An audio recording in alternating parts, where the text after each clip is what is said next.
brother sent an email saying, I've taken a loan from my siblings. It will take me about 4 years to pay it off. Can I perform Hajj before that? First of all, Hajj is an obligation. It's a fard. It's a pillar of Islam once in a lifetime.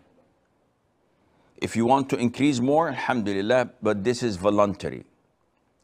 Secondly, Allah Azza wa Jal stated that this obligation of Hajj once in a lifetime is upon those who can afford it financially and physically.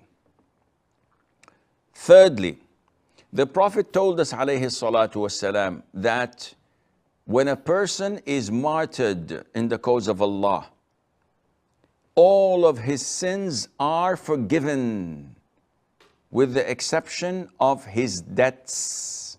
These are not forgiven. He has to pay them on the Day of Judgment to the debtors. From these evidences and hadith, we learn that a person who's going for Hajj for the first time in his life, which is a pillar of Islam, this is not mandatory upon him if he has a loan to pay off. One would say, why? We say because Allah, the Almighty, is the one who told us that Hajj is not obligatory upon you except if you are capable financially and physically. And this person is not. Therefore, if you who want to go to Hajj, if you want reward from Allah Azza wa Jal, then let it be known that paying off your debts to others is more rewardable at the side of Allah than performing Hajj. So this is what you want to do. What is it that you want? Is it reward or just to satisfy yourself? If it's to satisfy yourself, then you're asking the wrong person. If it is to please Allah Azza wa Jal and to gain reward, in this case, pay off your debt first. And this is where a lot of the Muslims take the wrong turn. When they want to do a form of worship, but they have to, in order to do this, bend some rules or even break them. So you get a woman wanting to go to Hajj, and she says, Sheikh, I have sufficient money and funding to go for Hajj. I'm a rich woman and I'm healthy, but I don't have a mahram, a male man who's related to me, a mahram who can accompany me for Hajj.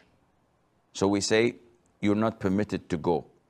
She said, Sheikh, I'm booking for next season's Hajj and I'm going to make Hajj without a mahram.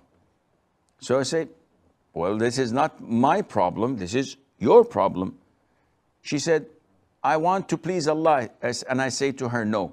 By what you're doing, you are pleasing your desires and self rather than pleasing Allah, because Allah is pleased when you do not disobey Him, and going to Hajj without a mahram is disobeying Him. But no one listens. Likewise, for you, when you have this debt, pay it off.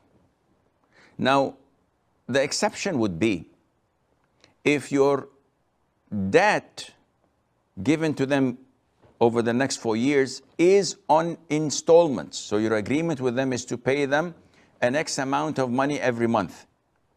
And your salary is sufficient and it's ongoing. And by going to Hajj and coming back, the monthly payment are on time. In this case, there's no problem for you to go for Hajj. This would be accepted.